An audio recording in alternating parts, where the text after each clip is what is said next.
టాలీవుడ్ లో ఐటీ సోదాల పర్వం కొనసాగుతోంది. వరుసగా 4వ రోజు కూడా నిర్మాతల నివాసాలు, కార్యాలయాల్లో తనిఖీలు సాగగా ఇంత సుదీర్ఘంగా ఆదాయపు పన్ను శాఖ గతంలో సోదాలు చేసింది లేదు.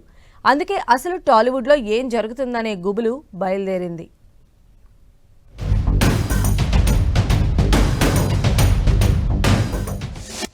విజయవంతంగా 4వ రోజుకు చేరిన ఐటీ సోదాలు, సీరియల్లా సాగుతోన్న రైడ్స్,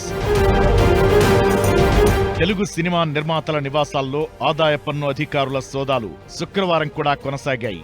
4వ రోజు ఐటీ అధికారులు నిర్మాత దిల్ రాజుని శ్రీనగర్ కాలనీలోని ఆఫీస్కి తీసుకెళ్లి ఎంక్వైరీ చేశారు.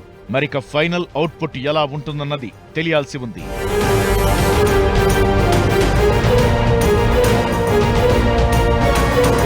సంక్రాంతికి 3 పెద్ద బడ్జెట్ ఉన్న సినిమాలు రిలీజ్ కావడం, ఆ తరువాత 4 రోజులు గ్యాప్ ఇచ్చి ఐటీ శాఖ సిటీలోని నిర్మాతల నివాసాలకు క్యూ కట్టడం సంచలనం కలిగించింది. ఈ సోదాలు చాలా సాధారణంగా జరిగేవని సినిమా వర్గాలు చెబుతున్నాయి. కానీ సాధారణ సోదాలైతే 1-2 రోజుల్లో ముగిసేవి గాని ఈసారి ఇంకా ఎక్కువ సమయం పట్టింది. దానికి బయట జరుగుతున్న ప్రచారం వేరు. ప్రస్తుతం విడుదలైన సినిమాలు మాత్రమే కాదు, ఇంకా పాత లెక్కలు కూడా పరిశీలిస్తున్నారని,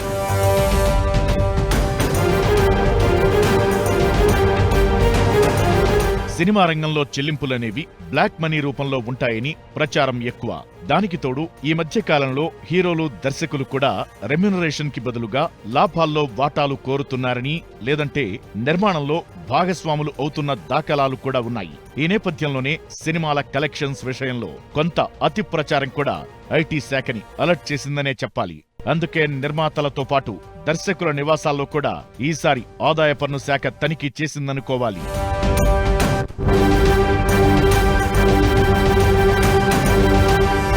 గతంలో సినిమా కలెక్షన్స్ ఇంత అని చెప్తే థియేట్రికల్ కలెక్షన్స్ ఒకటే ఉండేది. కానీ ఇప్పుడు జీఎస్టీ కూడా కలవడంతో థియేటర్లు, డిస్ట్రిబ్యూటర్ల నుంచి వచ్చిన వసూళ్లకి తగిన విధంగా మదింపు చేసి జీఎస్టీ శాఖకి కట్టాలి. అలానే సినిమా నుంచి వచ్చిన లాభంలో ఆదాయ పన్ను శాఖకి కట్టాల్సి ఉంటుంది. అలా కట్టిన లెక్కలు సరైనవే అని తేలాలన్నా కూడా కొంత సమయం పడుతుంది.